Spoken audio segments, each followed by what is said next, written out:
Après avoir assisté à l'emblématique Grand Prix de Monaco le dimanche 26 mai 2024, qui a vu le sacre de l'enfant du pays Charles Leclerc sur Ferrari, le prince Albert, la princesse Charlène ainsi que leurs 2 enfants ont été aperçus au balcon de leur palais 4 jours plus tard. La famille princière s'était mise sur son 31 ce jeudi 30 mai 2024 pour une occasion très spéciale. Ce jour-là, ils ont célébré la fête Dieu sur le rocher. La jeune Gabriella s'est notamment faite remarquer en arborant une magnifique tresse dans ses cheveux, alors que la procession religieuse était de passage devant l'entrée du palais princier. Il s'agit d'une tradition bien ancrée dans les coutumes monégasques. Également connue sous le nom de la fête du Corpus Domini, ou bien la fête du corps et du sang de Jésus-Christ, la fête Dieu est une célébration centrée sur le mystère de l'Eucharistie. C'est la foi catholique qui reconnaît que le Christ est vraiment présent sous les apparences du pain et du vin.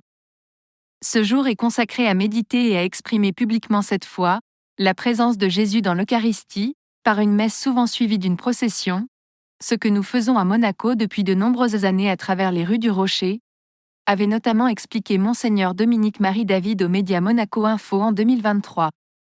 Concrètement, c'est le pape Urbain IV qui institua cette célébration pour la toute première fois le 11 août 1264, afin de la fixer au jeudi après l'octave de Pentecôte.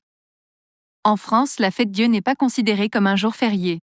En revanche, elle l'est dans d'autres pays de tradition catholique tels que Monaco, le Portugal, la Croatie, la Pologne, l'Autriche, le Brésil ou bien encore la Colombie.